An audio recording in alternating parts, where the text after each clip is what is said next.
네, 어제 많은 분들 아마 놀라셨을 겁니다. 어제 아침 강원 동해 해역에서 규모 4.5의 지진이 있었습니다. 다행히 파악된 피해는 없는데 아마 주민들은 놀란 가슴을 쓸어 내리셨을 것 같은데 사회 2부에 김민환 기자와 함께 지진 좀 걱정이 됩니다. 좀 말씀을 좀 나눠볼게요. 자, 김 기자, 어제 아침이었죠. 지진 발생 당시 상황은 어떠했습니까? 네, 지진은 어제 오전 6시 27분쯤 발생했습니다. 당시 상황이 녹화된 화면을 보시면 노란색 승합차가 교차로를 지나는데 CCTV가 위아래로 크게 요동을 칩니다. 이 장면은 10초 이상 계속됐는데요. 예.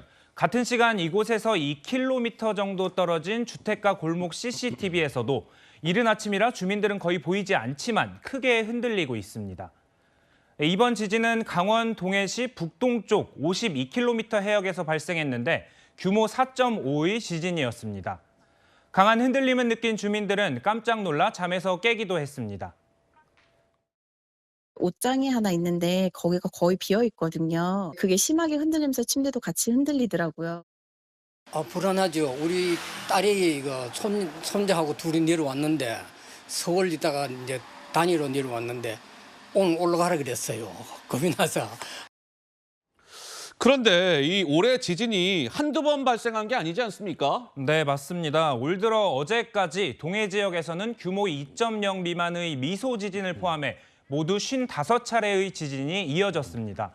특히 어제 지진은 동해 인근에서 발생한 지진 중 역대 가장 강력한 규모였는데요. 전문가들은 이번 지진이 군발 지진, 즉 지층에 쌓인 에너지가 한 번에 폭발하는 것이 아니라 작은 소규모 지진이 좁은 지역에서 지속적으로 일어나는 형태로 보고 있습니다. 그렇다면 지진이 이렇게 자주 발생하는 이유가 있습니까? 기상청은 이번 지진이 역단층에서 발생한 것으로 분석했습니다. 보시는 것처럼 역단층은 마치 경사면을 거꾸로 거슬러 올라가는 것처럼 상반이 위에 자리하고 하반이 미친 단층인데요. 보시는 것처럼 양쪽에서 미는 힘이 부딪히면서 지진이 발생하는 겁니다. 지난 2019년 4월 19일 어제 지진이 발생한 곳과 멀지 않은 동해시 북동쪽 54km 해역에서도 발생했던 규모 4.3 지진 역시 역단층이 원인이었습니다. 자, 어제 강원 동해 해역에서 발생한 규모의 그 지진은 4.5 규모였어요. 그러면 김 기자, 많은 분들이 지금 궁금해하실 게 그럼 앞으로 더 큰 지진이 우리 대한민국에서 발생을 하느냐 이 부분일 것 같은데 어떻습니까? 네, 전문가들 말을 들어봤는데요. 더 큰 규모의 지진이 발생할 가능성은 낮지만 아예 배제할 수는 없다고 말하고 있습니다. 기상청의 얘기 들어보겠습니다. 동해가 형성될 때 역단층 형태로 해서 큰 구조들이 있을 수 있기 때문에 그거하고 연계될 수가 있기 때문에 거기에서는 좀 더 큰 지진이 발생할 가능성을 배제할 수 없다. 네, 현재로서는 계속 주시할 수밖에 없는 상황이라는 겁니다. 이런 이유 때문에 행정안전부는 지진 위기 경보 단계를 기존 관심에서 주의 단계로 상향 조정했습니다. 그렇군요. 어찌 됐건 이 지진에 대한 대비 철저히 해야 될 것 같은데 이 지진이 온다면 대응 체계 이런 건 잘 갖춰져 있습니까? 일단 가장 큰 문제는 바로 이번 지진이 계속 발생하고 있는 이 단층에 대한 정보가 많지 않다는 겁니다. 전문가 설명 한번 듣고 오겠습니다.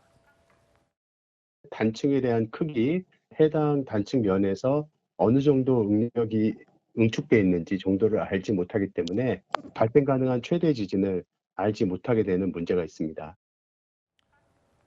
네, 방금 들으신 것처럼 단층에 정보가 없다 보니 예측하는 데는 당연히 한계가 있을 수밖에 없죠. 또 바다에서 발생한 지진에 대해 실시간 경보 시스템도 갖추고 있지 않습니다. 지진이 나면 바로 관측이 가능한 실시간 해저 지진계는 국내에 단 한 대도 없는 실정입니다.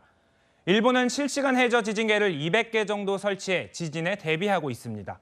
그렇군요. 자, 사회 2부 김민환 기자와 살펴봤습니다. 잘 들었습니다.